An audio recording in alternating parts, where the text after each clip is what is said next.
Yeah, welcome to the world of geometry, my dear students. And in geometry, we are going to start similar triangles, a very, very basic, fundamental, and very important chapter for your 10th class. All right.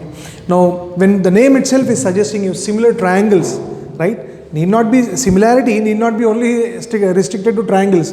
You can have any polygon, right? Any n-sided polygon. You can have squares, you can have rectangles. Two rectangles can be similar with some conditions.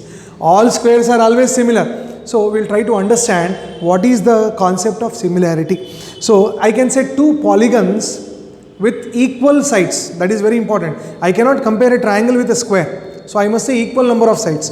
So I repeat the statement. Two polygons with equal number of sides. Let me write that. Two polygons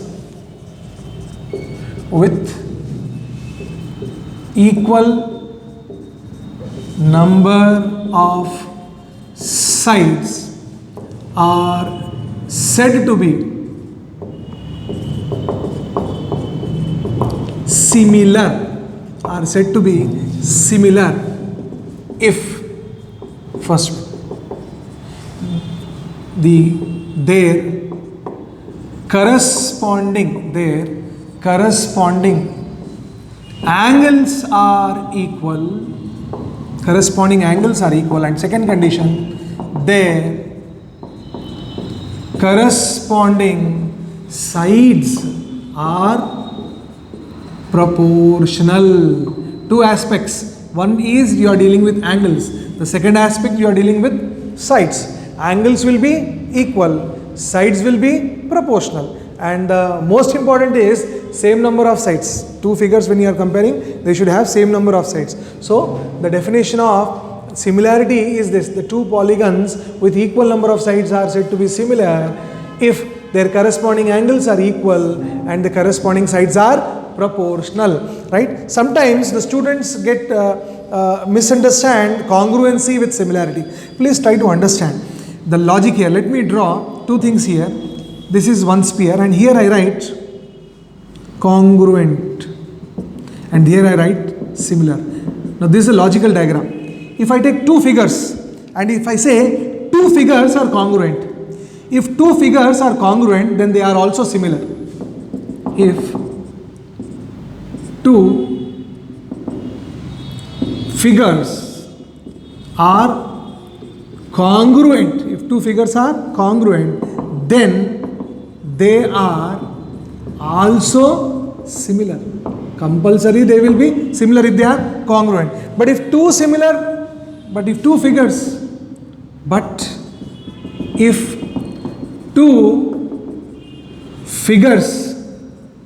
are similar, instead of figures I can replace this word figures with polygon.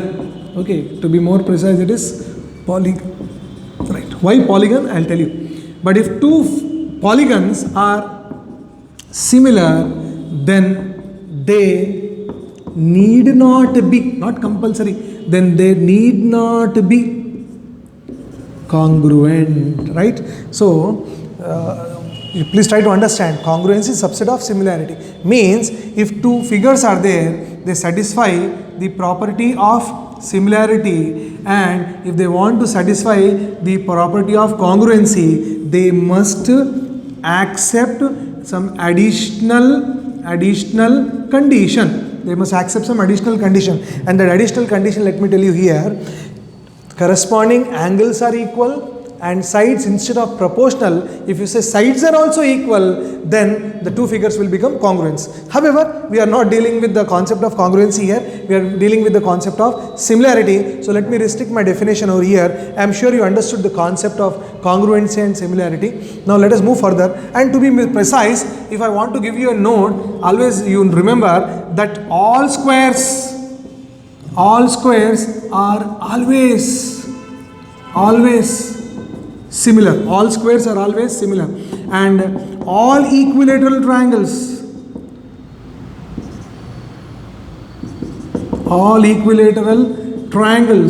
are always similar. Please do remember, all square. You take a square, You take this square, you take this square. All squares are similar. Why?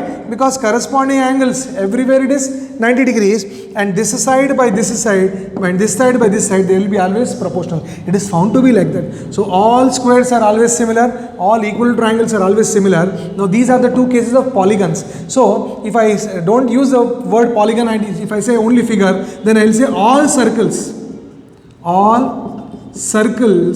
are always similar. So now you understand what do you mean by figure and what do you mean by polygon. Polygon means it will have sides.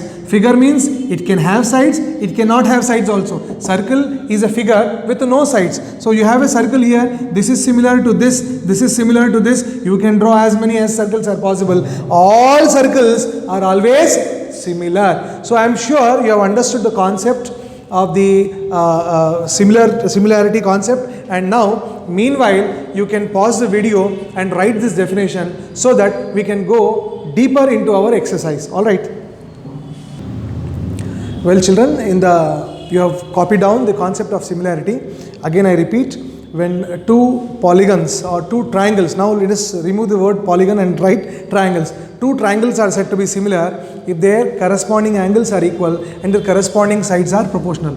Before we move to a basic proportionality theorem, which is also called as Thales theorem, let us first understand the basics which are required for Thales theorem. First is a similarity concept. Similarity concept. What is the similarity concept? I have a triangle here and I have one more triangle over here. I may call this as A, B, C. I will call this as P, Q, R. And for some reason I say triangle ABC is similar to triangle PQR. For some reason it is similar. And if the two triangles are similar, then what is the condition that they need to satisfy? Corresponding angles. Then angle A is equal to angle P. Angle B is equal to angle Q. Angle C is equal to angle R. First condition is what? Corresponding angles are equal. And the second condition is what?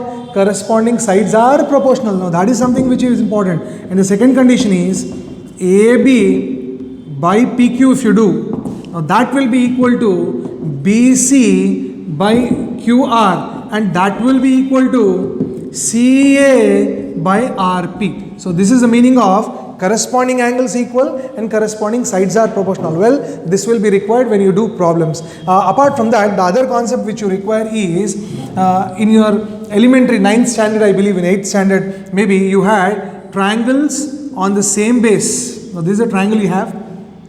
On the same base, I draw one more triangle. Right?